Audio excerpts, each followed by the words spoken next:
Hey guys, Cam here from PhoneDog.com, and in my right hand I have one of the best smartphones that's been released this year. At least one of my favourite smartphones that's been released this year. This is the Sony Xperia Z2. This is the Sony Xperia Z3 and it's just been released a couple of weeks back. And I wanted to make a video to compare the two, see what's changed, what's improved, what perhaps hasn't improved and maybe even got worse. If you're a Z2 user, should you even consider buying a Z3? Let's find out.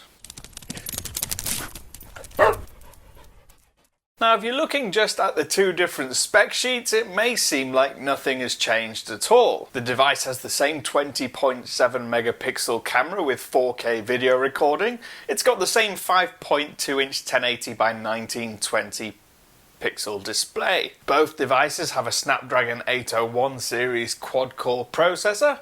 Both are waterproof and dustproof. Both have 3 GB of RAM and come with 16 GB models of storage. Both are expandable up to 128 GB. Both use metal and glass predominantly to make the entire phone, and both have the same branding on them.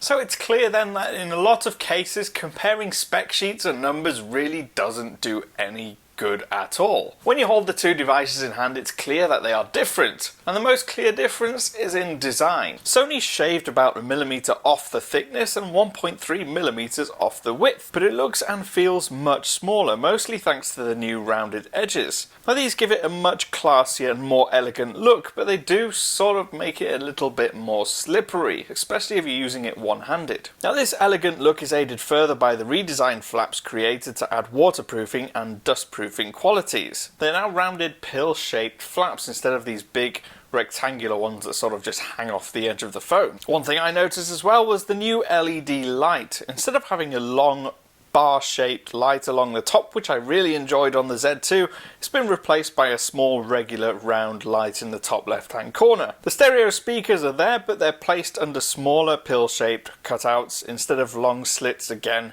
on the top and the bottom. The volume button is now flat and not concave. The power and lock key doesn't have a metal surround and now feels a little less sturdy and more spongy when you press it. The Z3 has nano SIM and it's been switched over to the right-hand side compared to the micro SIM on the left-hand side on the Z2. What I will say about the button changes is that the volume and the shutter buttons feel a lot more solid than they did. They click better.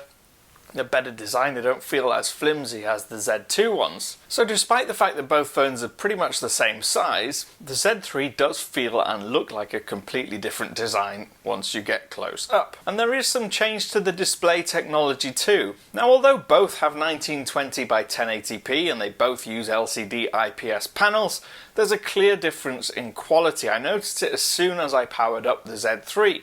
The screen is noticeably brighter and more vivid, colours are more saturated, and not in a bad way, in a good way, because the Z2 screen was a little bit faded and washed out once you boost the brightness, and even then it didn't get that bright. Now this added brightness also helps you see it better in daylight. And if you look really closely, you can see the makeup of the touch sensors along the top surface is also different. And content feels like it's closer to the surface of the screen. It feels almost like the icons and the content is floating on the top of the surface. I didn't ever get that feeling with the Z2. Looking at the camera specs, you'd suggest that perhaps they're exactly the same, and to the most extent they kind of are. I took some pictures comparing the two, and although I noticed some differences on the display of the phones when I was taking the pictures, I didn't notice a massive amount of difference when I saw them on the same display. On my computer, for instance. Perhaps the Z3 is slightly less vivid in terms of colour and doesn't perform as well in low light. You can't help but feel that this maybe has more to do with the processing of the phone than it does have to do with the camera makeup. But again, both are fantastic cameras. What I will say that I noticed in the 4K video recording mode is that the Z3 struggled to focus automatically on stuff that's close up. And the same can be said of taking still photos. It doesn't really like close-up objects. And that's not something I struggled with at all with the Z2. The pictures are slightly better on the Z2 than they are on the Z3, and the video recording mode is definitely better on the Z2 than it is on the Z3. So if you're really into photography and videos, and you've got a Z2, then there really is no reason for you to upgrade. If we get onto the performance, again, I've not had that much time with the Z3 to give you my full thoughts. It does have a 2.0 1.5 GHz processor versus the 2.3 GHz processor on the previous model. But in day-to-day use, I haven't really noticed where that extra 0.2 of a gigahertz has gone, and it's not like the Z2 was a slouch. More time with the device in day-to-day use over an extended period will give me a clearer indication. And the same could probably be said of the battery life. I've not noticed any deterioration in performance. I'm still getting about a day and a half to 2 days use on a full charge, and that's despite the fact that they've taken 100 milliamp hours off the capacity. It's now 3,100 instead of 3,200. In short, this is the best looking Sony Xperia Z phone that's ever been released. But if you're someone who values performance and functionality, then it doesn't really offer that much over its predecessor, except perhaps the much better display. I've been Cam, I'm at PhoneDog_Cam on Twitter. If you have any questions about either of these two devices, or the Z3 in particular, use the comments below, or you can get me on Twitter. And I'll see you again soon.